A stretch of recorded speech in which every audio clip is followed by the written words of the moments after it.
listening to The Coffee Hour. I'm Andy Bates. I'm Sarah Golseth. We are continuing our series in the Set Apart to Serve series today and in Hispanic Heritage Month series. Yes. But it's on a different day for that series. But that's okay. That's okay. We can double dip. Now, if I only would have studied Spanish in high school or college, that would really be handy today. But we're going to do things in English and do the best that we can with my English skills. Thanks to Concordia University, Wisconsin for supporting the Coffee Hour. You can find out more about Concordia University, Wisconsin at culw.edu. Live uncommon. Joining us today, Dr. Ely Prieto, Associate Professor of Practical Theology and Director of the Center for Hispanic Studies at Concordia Seminary in St. Louis. Dr. Prieto, welcome. Oh, thank you. Thanks for having me on. So I really appreciate it. I am absolutely delighted to have you in studio and have this opportunity to learn about your work and the Center for Hispanic Study today. I can't wait to dig into this conversation. Sure, absolutely. We're excited too. Pastor Flory, me, so you're glad to be here. And also alongside Dr. Prieto, the Reverend Paul Floa, Assistant to the Director of the Center for Hispanic Studies at Concordia Seminary in St. Louis. Thank you so much for joining us today, Pastor Floa. You're welcome. It's good to be here with you. So let's talk about the Center for Hispanic Studies and how you came to the Center for Hispanic Studies. Let's start with a little bit of the history, and then we'll talk about how you joined the center as well. What do you know? Since you're a little bit more, you're more recent than the center itself. So tell us a little bit what you know about the history of the Center for Hispanic Studies. So it's interesting because I have been involved with the center for probably, I would say, the last 10 years teaching. But I was living in San Antonio, so I didn't know much about the history. By that time, of course, Dr. Leo Sanchez was the director, and Marcus Kempf was working with him, which is now the position that Pastor Flor has.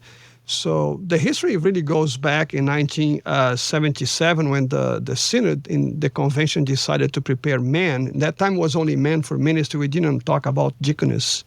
And they decided and they voted that. And then the next year they started to teach Hispanic students. But it was very hard and difficult to bring them from wherever they were in the country to go to, because they started in Chicago, Concordia, Chicago. So then they stopped for a while, and then they went pretty much more like a distance learning program. And then really officially they opened in 1987, hosted by Concordia, Chicago, of course. And in that time, there was a Hispanic Institute of Theology, and they stayed there until 2006 when they moved to our campus here in St. Louis, Concordia Seminary in St. Louis. But since from the get-go, the program was under the supervision of Concordia Seminary in St. Louis because they are preparing men to be ordained, right? So then Concordia Seminary was involved, even though we are not hosting the center on that time. But now we are since 2006. So that's pretty much the history in a nutshell. And my involvement was, like I said, I was always teaching. Of course, when I came to Concordia in 2021 to teach and to be the associate dean for the multi-ethnic program that we have, the EIT, also I was supervising the Center for Hispanic Studies, even though Leo Sanchez was the director. But now, beginning in July, I'm the director too for the center. And I'm so happy to have Pastor Flo work with me because he's very gifted. And you're learning how to work together. But so that's how I got involved now, being the director beginning July 1st. Do you know, you mentioned that the Synod and Convention, this is where this came from. Do you know the need, why the Synod was talking about creating a Center for Hispanic Studies at that time? It's a good question. And I really, I don't know the right answer maybe, but I'm guessing is, of course, already by that time, we had a lot of Hispanic immigrants in the country, and especially in Chicago, I'm thinking, but, Texas, California, maybe Florida, and I think the church said, hey, it's time for us to be more intentional about doing ministry with Hispanics, Latinos. Of course, we had missionaries in Central America, South America working, but probably they decide to train men here. And I think that was really the reason when the center really started. Mm-hmm. Let's talk about your ministry and how the Lord brought you here as well. Where did ministry begin for you? You mentioned you were in San Antonio before here, but how did the Lord bring you into the Office of Holy Ministry, that formation, and becoming a pastor and now serving at the center? Yeah. Well, I don't know how much time we have. Well, originally I'm from Brazil, so I was born and raised in Brazil, and I was not Lutheran, so I'm a fruit of missions. So I was baptized Presbyterian. My mom was Presbyterian. My dad was a nominal Catholic. See, my last name is Spaniard, Prieto. So my grandparents immigrated from Spain to Brazil. And my dad was the youngest, so he was born in Brazil as well, one of my aunts. But most of my uncles and aunts were born in Spain and came as little kids to Brazil. So I grew up that, I had this Spaniard background, but I never spoke Spanish much. Only Portuguese pretty much. But we moved from São Paulo state to Rio de Janeiro, and close to our home, there was this Lutheran church. And I have to be honest, I really didn't like to go to church when I was a kid. I was a teenager, and I had two older brothers, and my mom was very faithful, and she would wake me up, said, we go to church. And we had to take a bus to go to downtown to this Presbyterian church. And I really, okay, Mom, we're going to go. And one day we are coming back from church, and we are in the public transportation, the bus, and we passed by this Lutheran church, Good Shepherd Lutheran Church. And my mom, she didn't have a lot of formal education, but she enjoyed reading history. And she says, do you know, son, this is Lutheran. That comes from Martin Luther. I said, okay.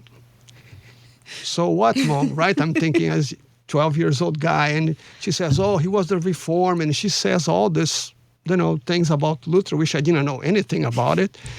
And then she says, oh, it's so close to our home. Maybe next Sunday we can walk here. I said, yeah, I can wake up a little later to go to church. That's what I thought, Sounds right? great. Yeah, it's a good idea, Mom. And really, that was the Lord. I mean, I don't have any doubts about that. And so we went to church. It was 10:30, you walk in, and it was a very German church, even though Rio de Janeiro don't have too many German immigrants, but was still a German church. And the pastor was a very tall German guy, Pastor Luis Carlos Garlip. He's still pastor in Brazil, retired now, but very involved in ministry.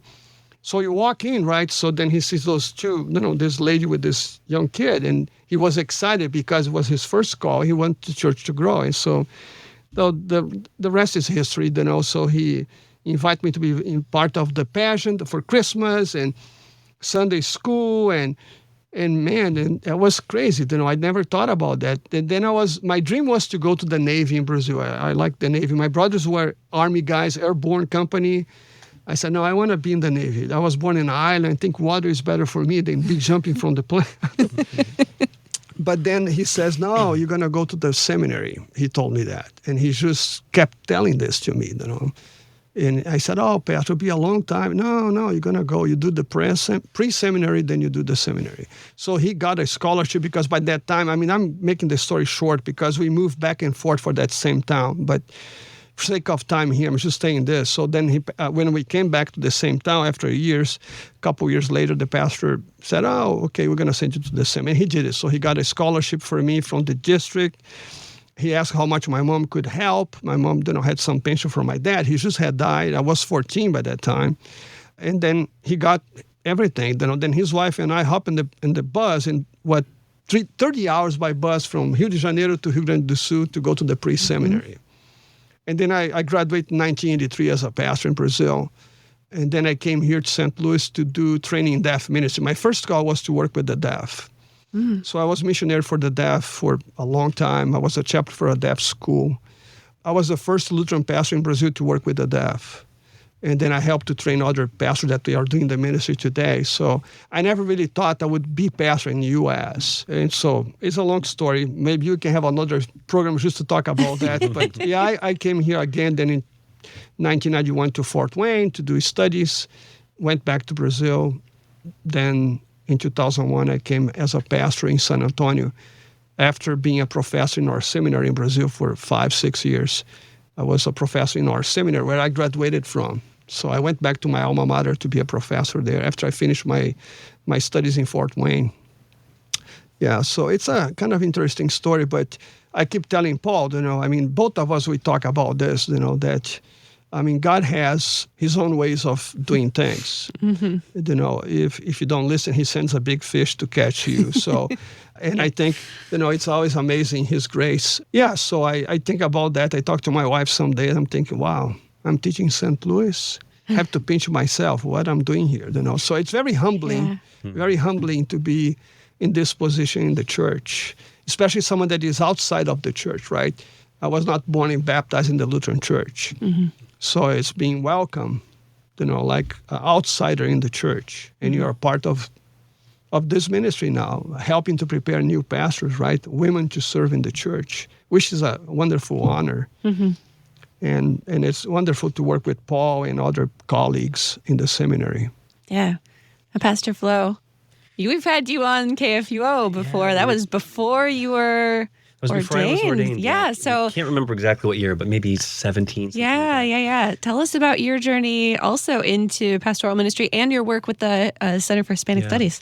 So I started out, I grew up in the Lutheran church. My dad, Pastor Stephen Flo, was a pastor at one parish his entire career, just retired a couple of years ago, Grace Lutheran in DeSoto, Missouri. And I always had an interest in theology, but I resisted the ministry for a while. Part of that was observing some of the difficulties that come with being a pastor. Right. Also some of the teenage frustrations of being labeled a PK all the time.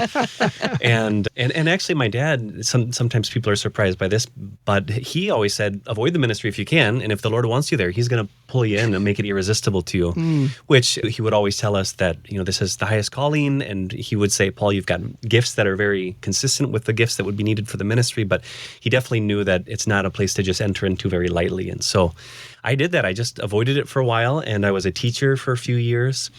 And then I came back to the seminary just to study theology. I still was very resistant to the idea. And I think it was Dr. Jeff Gibbs that said, well, Paul, just start out with the MDiv program. I know it's the pastoral formation program, but it's easier to begin there and then change out of it if you decide, rather than starting from the outside and coming in. And I don't know all the details there, but I made that decision. And sure enough, after about 3 months, I thought, the Lord's dragging me in, pulling me into the ministry, because I just loved theology, fell in love with it. And then with regard to Hispanic ministry, I never had that on my radar at all. I, like most people in the States, had a little bit of high school Spanish, but it was always just something I had to do to get through it. So I was never interested too much in it. And then it was my fieldwork congregation, Village Lutheran, here in Ladue. Yep. And it was Pastor Ross Johnson that asked me if I would be open to doing an international vicarage. I think he found out that I had lived abroad. And so I said, why not? It's just adding one more year to the experience. And if I could learn Spanish, that would be fantastic. So I really embraced Spanish down in Santo Domingo in the Dominican Republic is where I was living for 2 years. Pastor Joel Fritchie, who was my supervisor, is now back at the seminary with me. So that's been kind of a fun reconnection. Mm-hmm. And the Lord used that to totally change my pathway. And my first call was out doing Hispanic ministry in Nebraska, of all places. I never would have thought Nebraska, but a huge Hispanic population out there. And then just over a year ago, I got a call from the seminary to come serve in this position as assistant to the Center for Hispanic Studies. Yeah. So that's my journey. Fantastic. Both great stories. Wow. We're going to learn more about what you get to do at the Center for Hispanic Studies in just a moment, right here on the Coffee Hour. I'm Eddie Bates. I'm Sarah Golseth.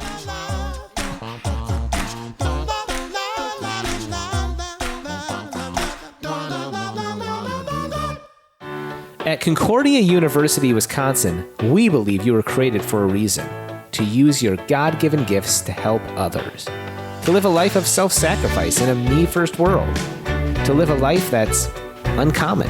Whether you're taking one of 50-plus online programs or learning with us in person on the shores of Lake Michigan, you'll be equipped to make an uncommon impact. Learn more at cu.edu. Concordia University, Wisconsin. Live uncommon.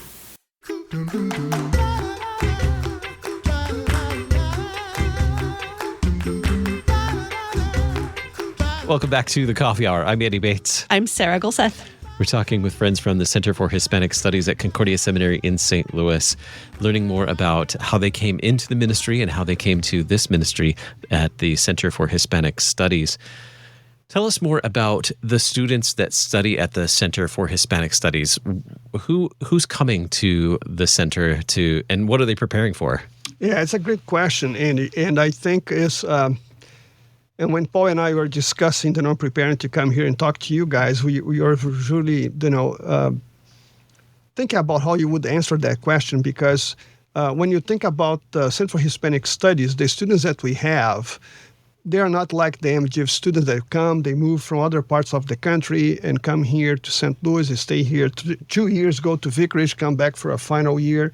Our students, they are in some ways involved directly in ministry, where they're coming from, either from Chicago, from Texas, from Florida, West Coast, you name it. So, and we have pastoral students, and we have also deaconess students coming.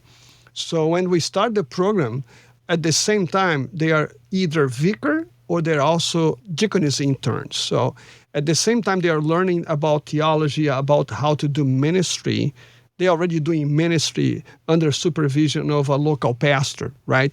So the MGIV students will have 1 year of vicarage. Our students are going to have 4 years of vicarage or internship. So that goes side by side, and they are doing different types of ministry. Sometimes it is an Anglo congregation that has seen a potential for the Hispanic ministry, and they see a young man, a young girl in the church that could be involved. And some pastors, even more, we are seeing that, right, Paul, that they're seeing the need and talk to people, trying to raise local leaders. And sometimes we see districts very intentionally about reaching out to Hispanics, so they also try to raise up Hispanic students for the center in the district, and then they send them to us. So, and that's one difference is a lot of times people think, so anybody that speaks Spanish can just come and say, I'm interested in theology and want to study. But it's a bit different because our CHS students, they come already backed by the district and their local congregation. So they're already a part of some local ministry, and then they come to us kind of sponsored or just backed up by their local parish and then also the district. Yeah. Another thing that's very important to say, Paul, right, is that our students, our program is not a degree program. Like you come to St. Louis and get a master's degree in theology or MDiv. So you are licensed, right? You are certified. Yeah. You have a certification to become a deacon or a pastor. And of course, after you do that, you are considered a general pastor, like I am and like Paul is in the ministry of the church. And some of our students, they come from different backgrounds, right? Not all of them are Lutherans like myself. I was telling you before the story. Some people came across a Lutheran church like I did when I was a little kid in Brazil, and they realized, hey, I can come to this church, and they start to join the church, get involved. So, and sometimes they come from Pentecostal background, non-denominational background. So through the conversation with the local pastors, that's when they make that transition. And some of them, since it's not a degree program, so most of our students, they will have a kind of a high school level education. But again, we will be a mix. We're going to have students that have bachelor's degree, even have master's degree in other fields, and they come to study in the seminary. But that's pretty much in the broad view what we have in terms of students. And the students are also primarily bivocational. Most of them are working at least 40 hours, usually more like 60 hours a week. And so their classes are always in the evening. Twice a week in the evening. Yeah, pretty late. 7 to 10 p.m. is the class. 3 hours, yeah. And then for the Floridians, it's 8 to 11. So it's always kind of hard for them with the time change. But a bit of a different student group. Yeah, that's they're all working, they're working priests or working deaconess, I would say, right? Mm-hmm. Doing other things and decide being a wife or a husband or a dad and mom, but also being a student in the center. So it's very demanding. But I think it's very interesting to see I teach for MDiv students too. So the MDiv students, they're younger, some are married, but they move to campus. They start a new life here on campus, even though it's a short time that they stay. And sometimes they're really engaged, but sometimes they think, well, maybe I don't need to listen to this now, right? Because only 4 years are going to become a pastor, right? But people that are in our program, they're already hands-on doing things. So whatever you say, they're always eager to learn more and discuss more because they say, how can I apply this right now, right? Mm-hmm. It's not something in the future, but it's right now they can see a kind of a connection what we are teaching in terms of Bible study, preaching, pastoral care, right? Music in the church, youth ministry, you name it, right? So they say, I have application for this. Or even they ask more questions that they're going to try to apply what we are telling them. So it's a different dynamic, I would say. Mm-hmm. How are some of these students who have come through the program, how are they serving today? Do you have stories of some of the pastors and deaconesses that have come through the program and how they're serving today in the church? Yeah, I mean, all of our alumni are spread out all over the country. Right now, our students are primarily coming from Texas District, Georgia, Florida, Georgia, and then Northern Illinois District, one out in California. And they're currently involved with just local ministry, local schools. One of our deaconess students that I think of because her husband is also an alumnus of the program.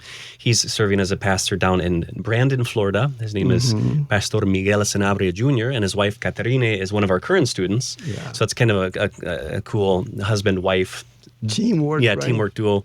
And they're in such a Hispanic population in the community, and they've got a really thriving school there. And so that's been really fun to see. I went down to visit them maybe a year ago. What's beautiful about them, Paul, they just this year they brought another diaconate student, Martha, right? Yep, Martha so Guerra, now they have another new student, diaconate, and Pastor and his wife came along, just to be here supporting her this fall. We have orientation week for Monday to Friday. So they brought this new young, I mean, she's not so young lady, right? But she's too young in spirit, I guess. But she came to be a student, so it was very nice. So that's really to tell how exciting is this ministry. So it was the pastor, was his wife. Now they found a lady in the church that's also involved in the program. And we have other examples. I was thinking, Paul, Jaime Gonzalez in Texas. And his wife as well. Is also in the program. And they have also another lady in the program. But Jaime has an interesting program interesting story because he started this church on Easter of 2017 with 13 people. Right now they are charter church to be able to call him and his wife and this other lady that is also graduating from our program. And now they worship about 130 people. Wow. So and pretty much everybody is speaking. It's bilingual, but predominantly Hispanic. And they're reaching out, places around the church like Rockwall in Texas. So it's interesting how God uses, people that he calls and he equips them and he sends them out, right? So it's love and sent to proclaim the good news, to share the word of God and do ministry of word in sacraments, really, which is really key for what we do in the church. That's really what we do in the best way we can do, right? It's the Holy Spirit working through this, but it's us being part of that ministry, right? Yeah. And most of our students as well, they're coming recommended by the alumni because the Lutheran Church in the Hispanic community is very not well known. Yeah. And so even like the students that came to our orientation just recently, almost all of them are brand new Lutherans, maybe in the last couple of years, because they do need to be a Lutheran, confirmed Lutheran for 2 years before coming to the program at the seminary. But yeah, very different stories than what you would typically hear from, say, MDiv students. Mm-hmm. What's the outlook for the Center for Hispanic Studies for the future? Future vision. Yeah, there's a lot. Yeah. Paul and I, we have discussed a lot about this. I mean, we have so many ideas, but, we already started implementing some of them. It's not that we didn't have that before, but like Paul is leading, I did that with Marcus Kempf before, but now Paul is taking the lead for that. On Tuesdays and Thursdays, we have 1 hour of lunch or Spanish at lunch. Yeah, Paul can talk about that a little bit. That's with just the one of our big goals is to promote more Spanish on campus. Yeah. Because really, we need bilingual pastors. We don't need just English or just Spanish speakers. We need bilingual. And so Spanish Club at lunch, we just started for the first time in January. We'll be starting with, it's been accepted, the proposal to start a cross-cultural module, which is one of the MDiv requirements, but have a Spanish ministry or Hispanic ministry cross-cultural module. So that one of the big obstacles that I've seen is a lot of students know that it's important, but it's just another thing added to the plate. So one of the things that we thought is if we could offer it for credit, then there would be more of an incentive. And so we're excited to get that started. Yeah, we have quite a few students involved with this. Yeah. And then another thing that you're discussing here too is creating cohorts for our center, because right now the students, they pretty much come together and they have class together. Sometimes if somebody is already advanced in another one, but because we didn't have a bigger group. But this time we had a big group of students coming. About 9 new students. 9 new students this fall. And we are having class, imagine online, you're teaching, right? You see little face on the screen. So we're hoping to have at least 2 cohorts. Yes, right now we've got 23 students enrolled. So it's still a very small program, but it's growing. And because of that, we've just decided we need to break them off into 2, maybe first and second year students together, third and fourth, and master's level together. And we are hoping to talk to the COP. That's something Paul and I, we are hoping to meet with them and share with them, all the presidents, the district presidents, a little bit what's going on in the Hispanic world in the U.S., right? And the challenge that we have, but also the opportunities that we have. So our dream also, Paul, talking about the future, you ask, Angie, Paul and I have discussed that because I tell my students in MDiv, so do you speak another language beside English? And some do, you'll be surprised. Some people speak Russian because their dad were a missionary in Russia. They speak some Chinese, but a lot of them don't speak besides English. They don't speak anything else, right? And I said, if you don't know any language and you like to learn a new language, I recommend you to learn Spanish. Because even though if you don't plan to be a missionary overseas, but only work in the U.S., you're going to come across a lot of people that speak Spanish. If you know a little bit, you don't need to be fluent. That'll be open doors for people coming to your church, and they say, oh, that Lutheran pastor there, he speaks some Spanish. We can go there. So that's what Paul and I are talking about. So then our dream is, see, we have this Spanish at lunch. Is maybe in a couple of years we're going to have a core group of students that we can offer, I think for the first time, Paul, one elective class totally in Spanish for the MDiv students, maybe like preaching, homiletics, something like that. And so then the professor will be teaching totally in Spanish. Even though all the students are Americans and speak English, the whole class will be taught in Spanish. They have to write their essays, their sermons in Spanish. We are hoping that we'll be able to offer that in a couple of years, right, Paul? Yeah, that'd be great. Just to do what Paul is saying, maybe bringing them together to this idea of, look, so because we need more pastors, not only for Hispanics, but if you can have one that can do both, that'll be wonderful. Yeah. It's so great to have that accessibility in churches where people know that the pastor can at least converse a little bit with them, even if there's not total fluency. Just knowing that community is welcome is really great. Where can people find more information about the Center for Hispanic Studies if they know people that maybe want to learn more or know more about the Spanish ministry happening there? Right at the seminary website, csl.edu. Perfect. Yeah. And they'll see a little link about the Center for Hispanic Studies there. They have all the information they need there. They can find my information, Paul's information, and you go from there. So we'll talk to them. Our guest today, Dr. Ely Prieto, Associate Professor of Practical Theology and the Director of the Center for Hispanic Studies at Concordia Seminary in St. Louis. Dr. Prieto, thank you so much for being our guest. Thank you, Angie. Thank you. It was a pleasure to be here. Thank you for the opportunity.